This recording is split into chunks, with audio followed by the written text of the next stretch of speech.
আসসালামু আলাইকুম প্রিয় বন্ধুরা, আপনারা জানেন থ্যালাসেমিয়া আক্রান্ত শিশু সানজিদা সে জন্ম থেকেই থ্যালাসেমিয়া রোগে আক্রান্ত। তার 3 বছর বয়স থেকেই আমি সহ শাহজাদপুরের অনেক মানবিক মানুষ তাকে রক্ত সরবরাহ করছে। আজকেও তারই ধারাবাহিকতায় তাকে রক্ত সরবরাহ করা হচ্ছে। বিনয় নামের আমাদের এক ছোট ভাই, সে নিয়মিত রক্তদান করে। আজ সে তাকে রক্তদান করেছেন। আর শাহজাদপুরের করতোয়া হাসপাতালে এই রক্তদান প্রক্রিয়াটি সম্পূর্ণ বিনা খরচে বিনামূল্যে তারা সরবরাহ করছে।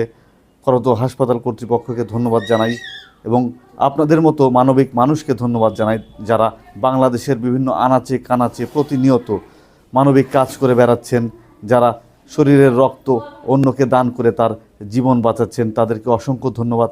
আপনারা এভাবেই মানবিকতার পরিচয় দিবেন এবং অসহায় অসুস্থ রোগীদের পাশে দাঁড়াবেন। আপনাদের সহযোগিতায় সানজিদার মতো লক্ষ লক্ষ শিশুরা বেঁচে আছে। আর থ্যালাসেমিয়া আক্রান্ত রোগীরা কিন্তু প্রতি মাসে রক্ত দিতে হয়, তাদের নিজস্ব কোনো রক্ত উৎপাদন প্রক্রিয়া নেই শরীরে। তাই সবাইকে সহযোগিতা করবেন। থ্যালাসেমিয়া আক্রান্ত শুধু নয়, যে কোনো রোগীকেই সহযোগিতা করবেন। ধন্যবাদ সবাইকে। আসসালামু আলাইকুম।